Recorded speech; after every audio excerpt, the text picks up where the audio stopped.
guys, needs no introduction. Needs no introduction. I'm at Sally's Pizza in New Haven, Connecticut. Guys, I want to dive right into this. I'm so excited. 2-hour trip to get here. I'm here on business. Came here to work in New Haven, Connecticut. And I figured, can't go home unless I try some of that famous New Haven pizza that is considered the best pizza in the U.S.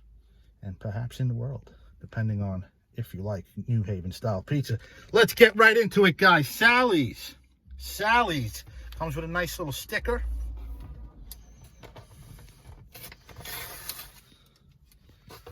Okay. Got the pie. Let's see. Oh, look at that thing. What? Look at that thing, man. Look at that pie. Charred, crisp, coal-fired. The same recipe since 1938, I believe. Oh, man. Come on. Let's get one. Just out of the oven. Oh, I love the way they cut the pizza, too. And listen. Oh, listen. A little bit of flop. Just out of the oven. I believe they cut the pie into 16 slices, which is New Haven tradition in New York City. Typically, pies are cut in 8.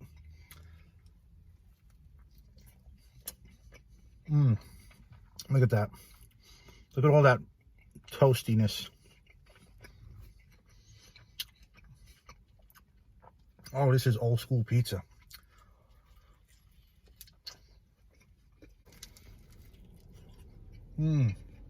I was starving. I didn't eat all day. 2 hours to drive here.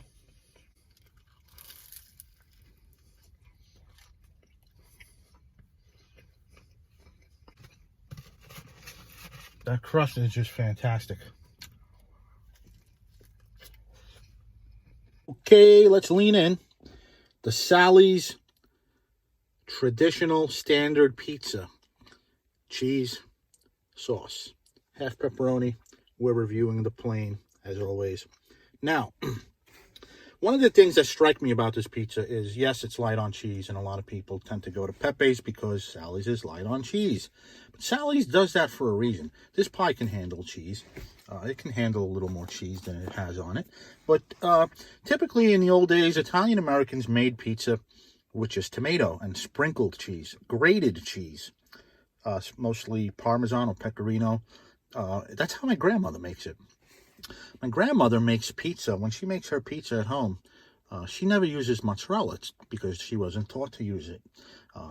Typically, you put sauce. They call them tomato pies. They still do.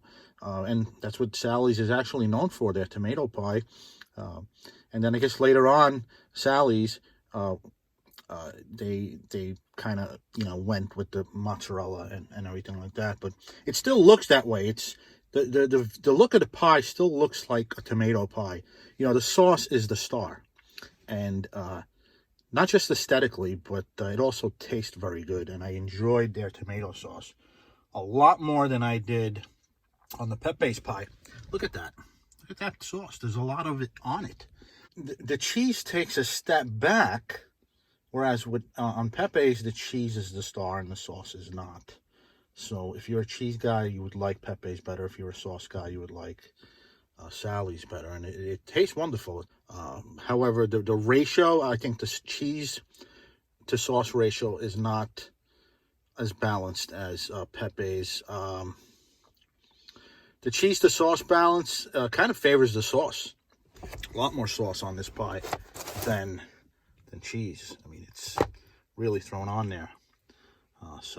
It depends on what you like. And that's why they're in competition, guys.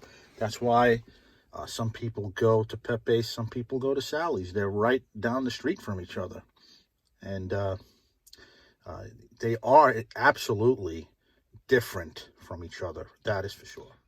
Look at that. Stiff as a board. Still cracking. Pizza's cold. That is the mark of a good crust. Much thinner than Pepe's. Much thinner. Much thinner. Undercarriage, charred, but not really leopard skin char. Kind of like a flatter char, you know? Whereas Pepe's had more of that leopard skin char in spots. So that's another difference. Both well done pies. Sally's probably not so much more well done, but it's thinner. And so, yeah, it's a little more charred in spots. Much more imperfect than Frank Pepe's.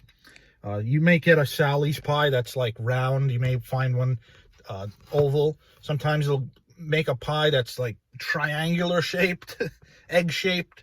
Very quirky, very rustic, and that's part of the charm of a Sally's pizza is, you know, the imperfections.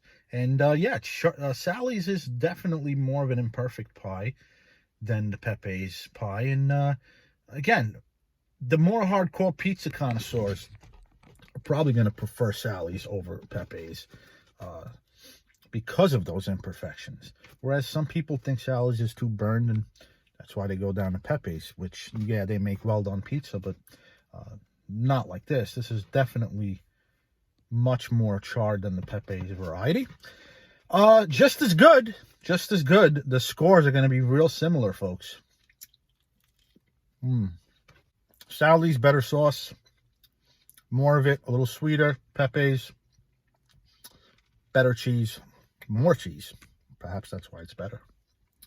And another thing, oregano. You know me, I'm an oregano fanatic. I'm an oregano fiend. I did not get that with the Pepe's pie. And you know what's strange? The Sally's pizza is thinner, but it's not as crispy as Pepe's.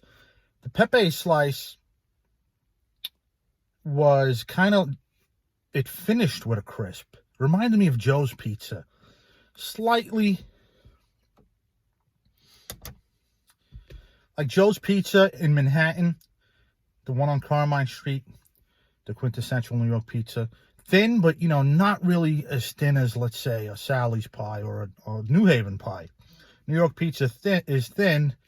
There's some really thin New York pizzerias out there, thin pizzas out there. Similar to New Haven, like Joe and Pat's here, where I live in Staten Island. That's very similar to New Haven, extra thin and charred and all that. But, yeah, Sally's thinner than the Pepe's pizza, yet not as crispy. Pepe's thicker, a little doughier in the middle, but finishes with a crisp. You know, I love that. It reminded me of Joe's. Very, very rare. Very rare to find a crust like that. Sally's was more of a bready pizza. You had to chew it a lot. Sally's, it reminded me of Santillo's. Go check out my Santillo's review. With Sally's, it's similar to Santillo's in that it's a very, almost like a sour bready type crust where I find myself chewing it a lot. Like you have to really chew that thing, you know. It's fairly crispy, don't get me wrong. It's still a very crispy pie, absolutely. It's so well done, how can it not be? This is going to sound weird. The Sally's pizza, it's a much more charming pie than Frank Pepe's. It's much more charming than probably most of the New Haven style pizzerias. The imperfections gives it that unique charm, that character. It's more rustic. It's made in that traditional Italian way, just like my grandmother makes it. Pizza with sauce and grated cheese rather than melty, stringy, creamy mozzarella and things like that we have been so used to here in the United States.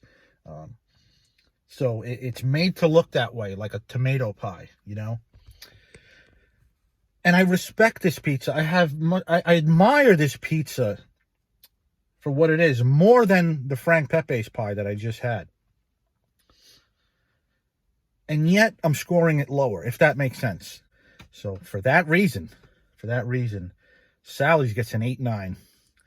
8.9, still excellent pizza. Will I get this again? I don't know, because next time I go to New Haven, I'm going for the clam stuff. I ordered the Frank Pepe's pizza through their website, and for some reason, the clam pizza was not available. I don't know if they ran out of clams, so I planned on getting the clam pie, but then again, I got enough pizza here on my hands. Did the Wooster Street double, Frank Pepe's and Sally's, and it was good to eat them minutes apart so I can compare them better. One thing I must say, guys, Sally's, those fingers, it's like dipping your hands into the charcoal in that oven itself. lots of smoky soot on the fingers. It's just much more of a well-done pie. Guys, I hope you enjoyed this review. If you live out in the East Coast, if you're visiting the East Coast, don't forget to stop by Sally's. Unlike Frank Pepe's, this Sally's pizza is cooked in its original location since 1938. 1938, guys. Sally's Pizza, baked and served on the premises. Corner of Olive Street and Wooster. The original location. Man, it's a lot of history. Be well. Keep those bellies full, guys. Be sure to like, share, and subscribe. I would appreciate it. And until next time, this is Antonio coming to you live from New Haven, Connecticut. Signing off.